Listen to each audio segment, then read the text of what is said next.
Released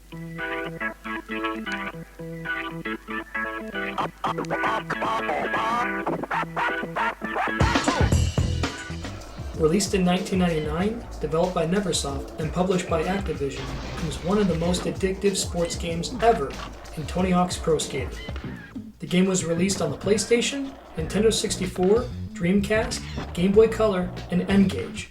Today, we'll be focusing on the Nintendo 64 version.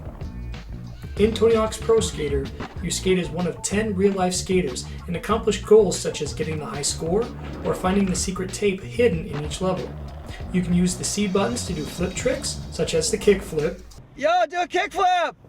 grab tricks, and grinds. The levels include a warehouse, school, an empty mall, and even Roswell, New Mexico.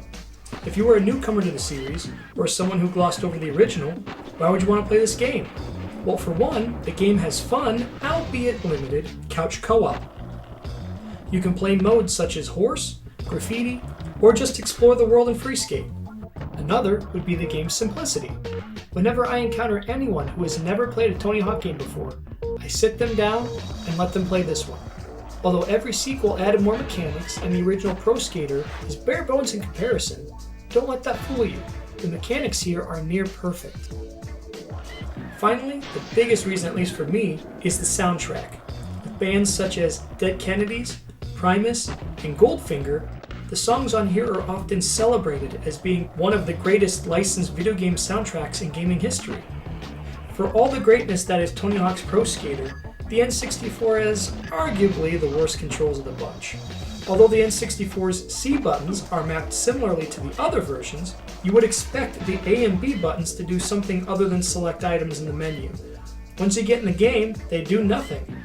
Anytime I dust off my cartridge and pop it in my N64 after a number of years, I always expect the A button to jump, only to realize, oh yeah, that's the down C button, and I gotta restart my run.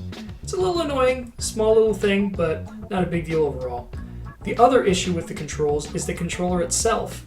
That shape of the controller, we didn't really mind as kids, but now it's a little cumbersome to say the least.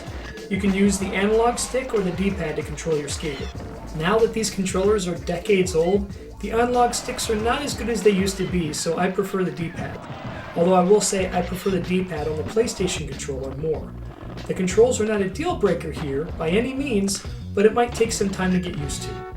I know we had just talked about the soundtrack being arguably the best part of the game, but the N64 version cuts and simplifies the songs to fit on the cartridge, as opposed to the CD format like the other two. Some songs don't have lyrics while others have them repeated over and over again. Not a big deal, again, but this game also doesn't have the unlockable videos such as the skaters skating around and doing cool tricks, or the intro sequence from the PlayStation and Dreamcast versions. It's another major blow to the cartridge version for sure. Compared to the later games in the series, Tony Hawk's Pro Skater seems much simpler, but in all the right ways. Its arcadey action is perfect for short sessions, and only takes half an hour to 45 minutes to beat if you're really good. After all these years, this is one of my all-time favorite games. The Nintendo 64 version is the same game, but with compromises made. The levels are some of the best in the series, and the most cherished overall with excellent flow. The best thing is, Tony Hawk's Pro Skater is still a cheap game to pick up, regardless of what console you buy it for, so there's no excuse to not pick up this game.